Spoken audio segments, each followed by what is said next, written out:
everybody, never mind the snickering in the background. That's just the cue to begin another episode of This Week in Clean Tech. We like to have fun. The show within the show.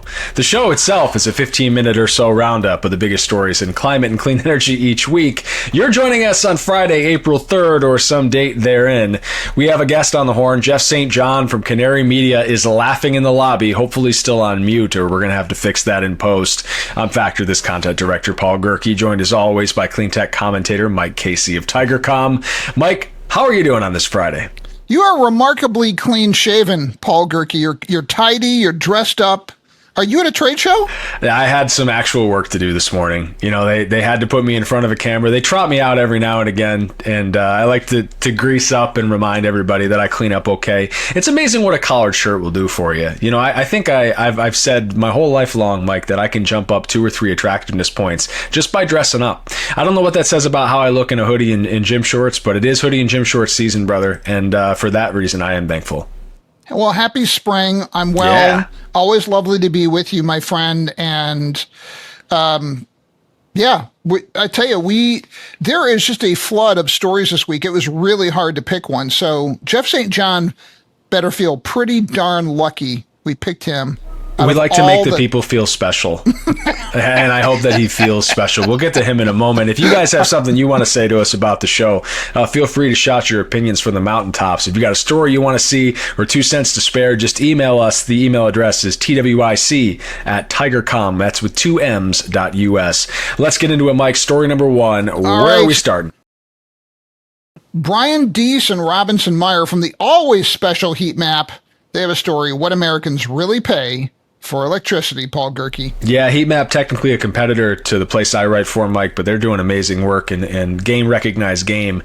In this piece, we're talking about electricity rates. They're up by an average of 33% over the last 5 years nationwide, adding about $35 on average to household bills every month, depending on where you live. But unlike gas prices that are posted on big old billboards, these increases are far less transparent. And for a lot of households and businesses, the rising, creeping costs of electricity, they don't show up all at once, so it's really hard to track. This Heatmap poll shows that more than half of Americans are now saying their power bills are causing at least, quote, a decent amount of stress on their budgets right now, which is why Heatmap and MIT launched the Electricity Price Hub. It's a public data platform that provides month-to-month estimates of residential electricity prices for utilities all over the U.S. from 2020 to now.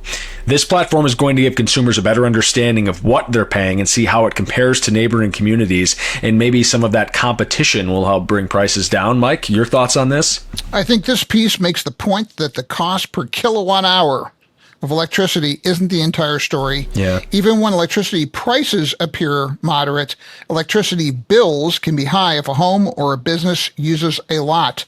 And in many areas, the bills aren't just rising, they're swinging from month to month. In 2025, the median difference between someone's lowest and highest bill was $92. So electricity prices are complicated. There are 3 major grids. Some locations share more information than others. National data trends to trail real-time price changes by 3 to 21 months. And it's not detailed enough to explain what's driving your bill. That leads people to fill the gaps with simple explanations like blaming data centers. I think Heatmap and MIT Electricity Price Hub will give consumers electricity bill estimates that are more current than any other existing public data source. Yeah, and blaming renewables too, Mike. That's another one that gets the finger pointed at them a lot. Actually, there was some research that came out this week from one of the national labs that showed that renewables actually have a very, very small amount to do with the increase in electricity prices, behind like 7 other different factors. I thought that was really interesting and worth pointing out, considering we are a clean tech show.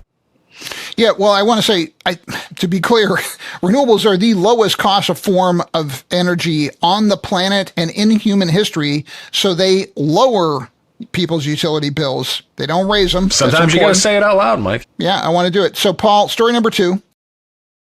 Number 2. Martha Muir from the Financial Times, titled Top Energy Developer Warns on Overbuilding Power Supplies for AI.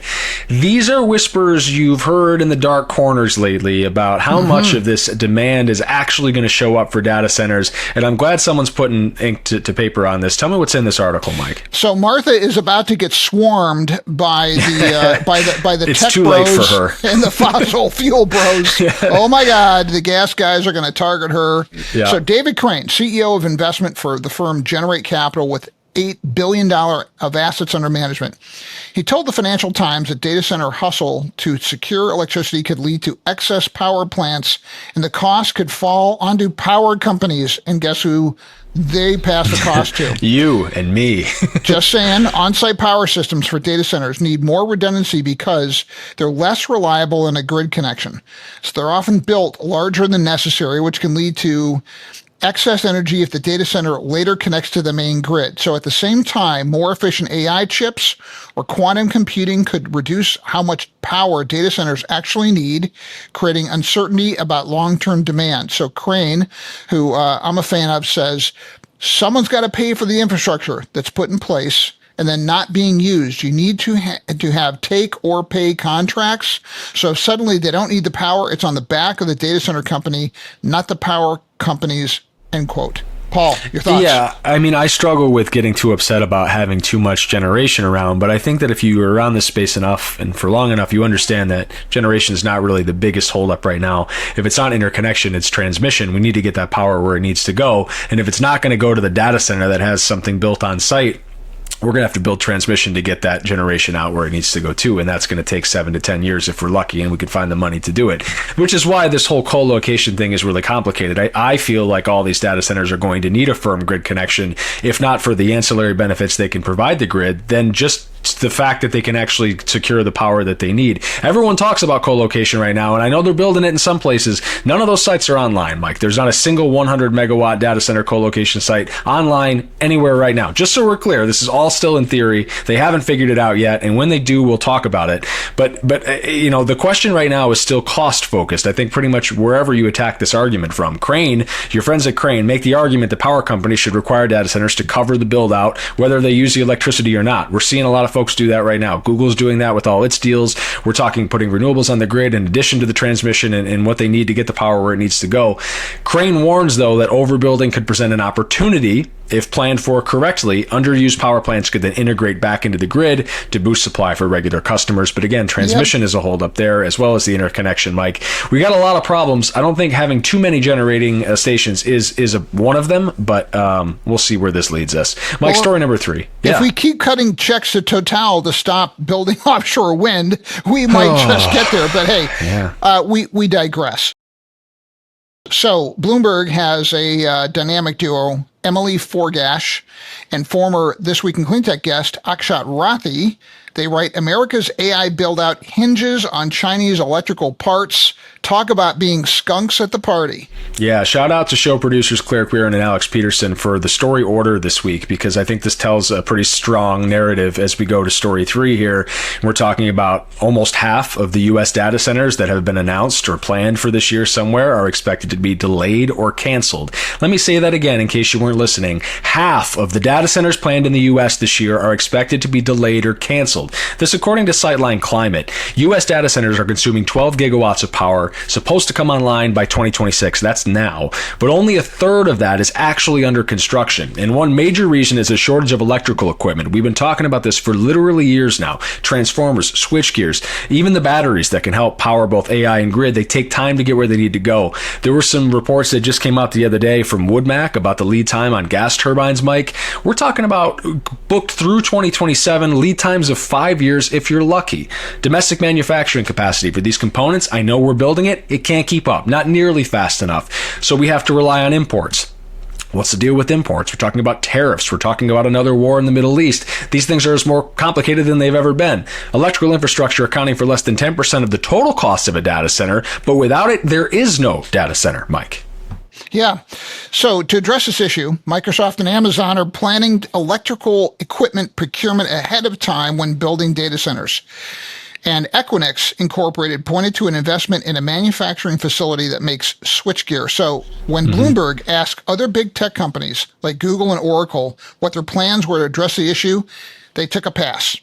on commenting. So since the U.S. hasn't increased domestic manufacturing yet, big tech is still looking to China for electrical equipment regardless of tariffs. On the other hand, China needs advanced chips from American companies to stay in the AI race as well. The AI race is a competition between U.S. and China, and restricting Chinese electrical equipment imports could significantly harm the U.S. AI buildout. Paul, our fourth story. Story 4 by Lars Paulson, Carrie Lundgren, and Joe Wirtz from over at Bloomberg, titled "A Winter Without Snow Depletes Europe's Clean Energy Reservoir." Tell me about what's on your damn mind, Mike Casey.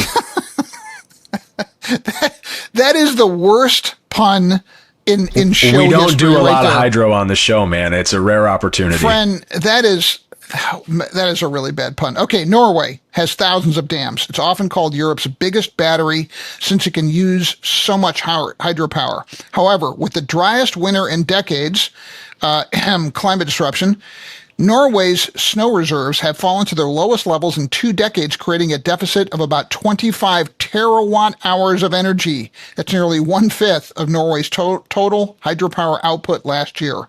This has already slashed exports to the UK by about half and to Germany by about 40%. It's also pushed energy prices in northern Sweden 4 times higher than their 2025 levels. One Swedish resident reported a monthly charge of more than 10,000 kroner, equivalent to $1,000. Paul. So hydropower is the OG renewable, but there's a reason that people in our circles talk about it as a declining space right now. And it's not just because there's not a lot of new hydro being installed. It's also because a lot of these places that are generating less than they used to because of climate disruptions and, quite frankly, less available water. So Norway's frigid winter also boosted electricity demand. Of course, that makes sense. Oslo recorded more than 30 consecutive days with temperatures below 32 degrees Fahrenheit, the longest stretch in about 16 years. The country's wind generation also dropped this year. Wind speeds below climate norms sank to the lowest levels recorded since 2013. And now they're paying more for gas, too, because of what's going on over in Iran. Not easy for anyone, Mike. So let's move on to story number 5, shall we? Before we just sort of like dig ourselves a hole and wallow in it, let's bring in the guest. All right, drum roll. Jeff St. John, I think his first time on the show from Canary Media. We're harvesting the sun. A huge solar project grows in California. Jeff St. John, welcome. And if Thanks, people Mike. have not read the story, which we want them to do, what is the big takeaway?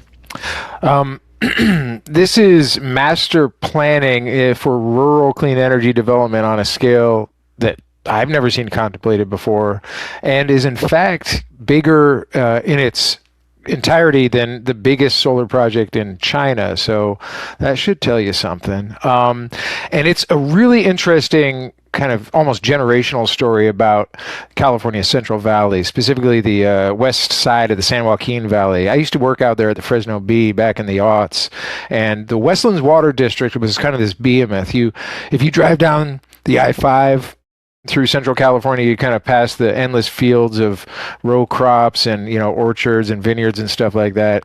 And that's all irrigated from water that's drawn from Northern California and piped down through the Delta and through the Central Valley Project, which is this enormous, the biggest water project in California. That's the aqueduct you drive over on the I-5. But there's obviously not enough water to go around, and Westlands is at the end of the line for drawing on that. And so they've had increasing water shortages due to the restrictions on the Delta. And now there's a new law that says you got to stop pumping out of the increasingly depleted aquifers in that region. So they're fallowing hundreds of thousands of acres, or I think 240,000 acres out of a 600-odd thousand district in the last several years. And farmers need to find a new way to make that land grow something, and so they're looking at growing the sun. And the project itself is put together through Westlands Water District and a developer called Golden State Clean Energy, but they're not going to be the only ones developing. They're going to be putting out enormous tracts of land. They're going to be seeking out multiple developers, and they're going to be building their own 550 kV transmission line that's going to connect between kind of north and south portions of the state grid. So it's a really, really ambitious project with a lot of a lot of chances for it to kind of like get gummed up in the same stuff that gums up large scale solar and transmission in the state and in the country as a whole. But it's all being done within this district, and it's all part of a master plan to make better use of the land and the water. So it's pretty interesting. This is super interesting to me, Jeff. And to me, the thing that stands out is the coordination involved in all of this, because it's one thing to get a local farmer with a few thousand acres on board with the idea of farming the sun. It's another thing to get such a large swath coordinated in any way, shape, and form. And we're talking about, I think it's 21 gigawatts you said in your story. I mean, it's an enormous amount of development with battery-backed stuff, too. It's not just all going to get spoiled sunlight, right? Yeah. Well, it's 136,000 acres that's being targeted for development, right? And about half of that is land that the district itself is kind of purchased through part of this insanely complicated drainage settlement that's taken place, basically rolled out over the course of decades. Long story short, when they built the system to bring the water in, they never agreed on who's going to pay for the system to take the water out when it drains through this kind of saline kind of like landscape. And then there's been some pretty hardcore environmental harms that's come from that really salty water, including compounds like selenium, collecting at the bottom of that drainage. So they have to retire that land. They can't really grow anything except dryland crops or maybe, gray sheep on it. And so they want to do something with that land. But they also are looking for ways to get the individual growers who farm in the district and own land out there in on the game. And the trick to that has been getting a new kind of group of Westlands Water District kind of board of directors elected who decided that they were going to stop kind of using legal battles and lobbying clout to try to fight tooth and nail the water restrictions, and instead turn to a more kind of like cooperative kind of, problem solving approach. And B, giving the growers the right to take the water allocations on the land they're putting into solar and redirect that to their remaining arable land so they can do more with the water that they have on fewer acres, but still get some certainty into their ability to actually water the most valuable crops out there like almonds and pistachios. Jeff, I know I'm stating some of the macro obvious, but one, the refrain that we can't seem to build anything big in America, that this cuts against that, which is great. Two, that California is particularly hard to build in. This seems to cut against that. And three, that rural America has somehow turned against the economic benefits of renewable energy. Mm-hmm. Seems like it's cutting against all three of these offer these frequently spoken presumptions. Yeah, it's a good point. It's interesting. The existence of Westlands Water District is due to basically generations of work by people in the valley and leaders in the state and federal government to build this enormous water delivery infrastructure, right? So this is kind of phase two of that, making do with the natural resources that are at hand as the limits of that water redirection kind of infrastructure are becoming clear, and as climate change reduces the amount of water. As for California, I do think that there's some interesting future tensions to be worked out there.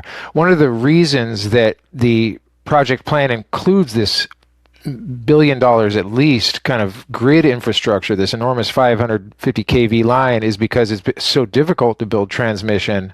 And one of the key ways in which the developers see their way to doing that is having the entirety of that line lie within the boundaries of this, district, which is a state, regulated agency that has certain powers. And those powers have been boosted by a law that was passed in 2024 that gives the district the right to own and operate its own power infrastructure for the benefit of themselves, but also for the benefit of the grid. And this, according to the developers, could really reduce some south to north kind of congestion there that could allow some of the gas-fired power plants up in the Bay Area and stuff to maybe get a little ease off as they move power transfers.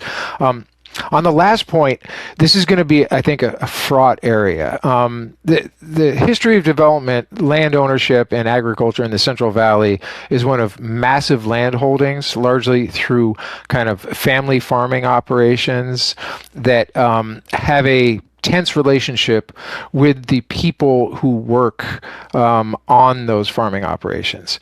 And there are communities in the Central Valley and the San Joaquin Valley who are facing declining employment, underinvestment from the city or county, agencies that allocate investment, and some pretty serious damage to their water supplies. There are parts of the San Joaquin Valley where the water you're pulling out of your wells is too contaminated to drink.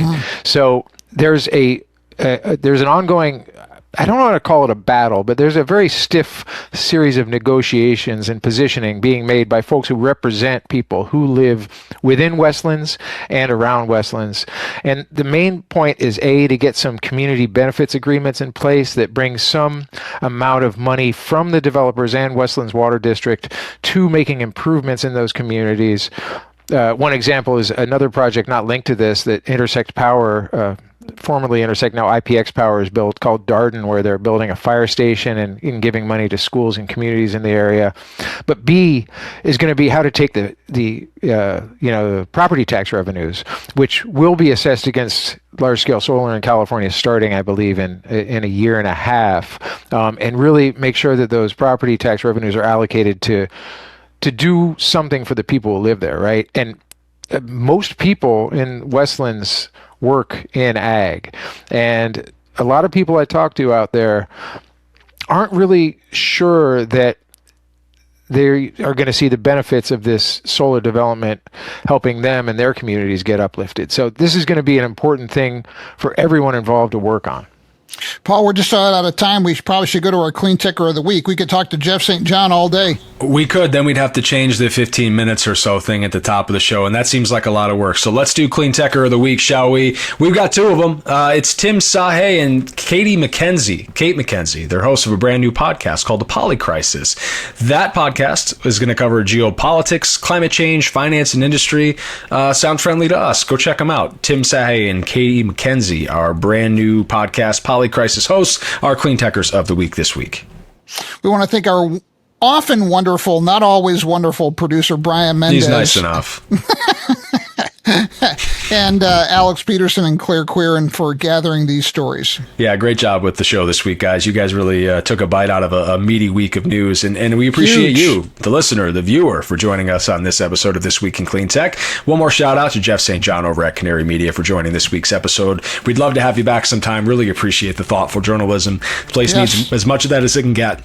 Thanks, if you guys enjoyed what we had to offer, please subscribe, leave a little feedback, share a story suggestion with us. You can read all the articles we discuss every week. Just click the links. They're in the episode description and in the post where this lives on factorthis.com. Until next time, be good people. Take care.